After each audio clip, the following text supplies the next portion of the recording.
Do you have one of these? This one's mine. Whether you're a parent or grandparent, aunt, uncle, friend, a kid, I bet you care a lot about this next generation.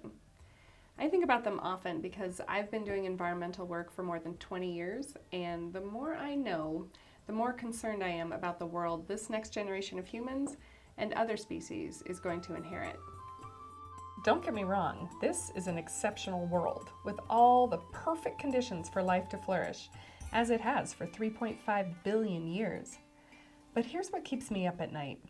Over the past 150 years, human activity has created an unnatural buildup of greenhouse gases, throwing our perfect conditions way out of whack. The longer we take to create solutions, the more challenging and costly it will be for future generations. As we look at solving this crisis, we look here because we know we're burning too many fossil fuels to create energy to heat, cool, and power our homes and buildings. And in the process, we're emitting carbon dioxide, a greenhouse gas. And we look here because we know we burn too many fossil fuels to transport ourselves around, emitting more CO2. But we're missing one critical piece of the climate solution. We also need to be looking here and here, because we also burn a lot of fossil fuels and create greenhouse gases every time we extract, produce, consume, and dispose of our stuff. All our stuff has a carbon footprint. The screen you're watching this on, the chair you're sitting in, the clothes you're wearing, the food you had for breakfast, your toothbrush, car, cell phone, bottles, boxes, bags, you name it. More than 40% of our climate impact in the US comes from our stuff and our food. It's called consumption emissions. The more we buy stuff and keep throwing it away, the more energy it takes to make new stuff and the faster climate change accelerates. If we're not looking at all the sources of our emissions, we're not looking at all the solutions either. That's why when we think about our climate crisis, we need to be looking at a three-part solution: smokestacks, tailpipes, and trash cans. Leading climate experts are warning that what we do in the next few years will determine the future. If we fail to take action now to reduce our greenhouse gas emissions, we will have failed future generations and their chance to live peacefully and sustainably in years to come.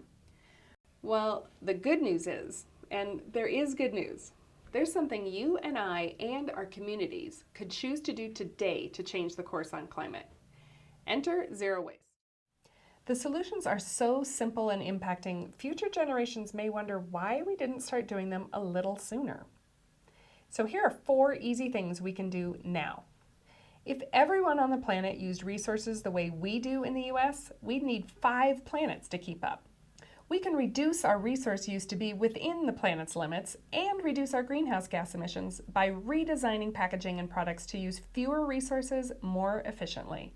And we can reduce use in our lifestyles by rethinking what we really need to meet our material needs, ditching disposables altogether, choosing reusables, repairing broken products, and sharing products instead of each of us owning.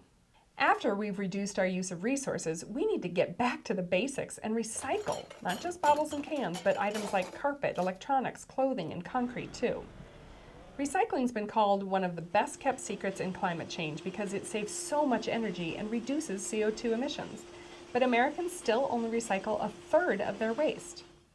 If we make recycling a way of life with a recycling bin in every home, business, and school, and if everyone does their part, we can take a bite out of CO2 emissions. It's that simple and it's that important.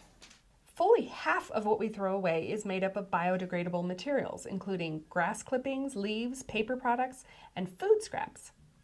When buried in a landfill, those materials don't just break down the way they would in nature. They decompose anaerobically, without oxygen, and that generates methane. Methane isn't just a greenhouse gas, it's a climate powerhouse. It traps 84 times more heat in our atmosphere than carbon dioxide over the short term. That can really heat up the planet, and fast.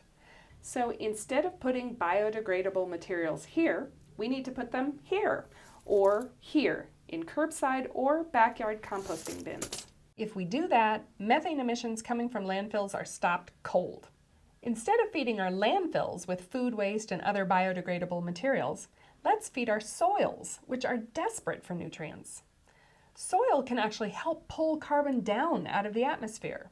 We all know planting trees can help absorb CO2 emissions, but healthy soil stores 3 times more carbon than trees, plants, or the atmosphere. Let's put compost back in the soil to help stabilize the climate. It's not just up to each of us to change. We need to change the systems around us and invest in infrastructure like recycling and composting plants instead of landfills and incinerators, and create policies that support their use. So, what do we get for investing in zero waste? All told, we can reduce our climate impact the equivalent of shutting down 20% of our U.S. coal plants. And we can do it immediately and inexpensively. Adopting zero waste practices is one of the least expensive solutions we can begin to make progress on right away. So that's our choice. We can either perpetuate the problem or prevent the problem and help reverse it. Not too tough a choice. Across the globe, communities are starting to get it, that they can choose to make change happen right away. They're adding zero waste as a critical part of their climate action plans, right up there with renewable energy and transportation.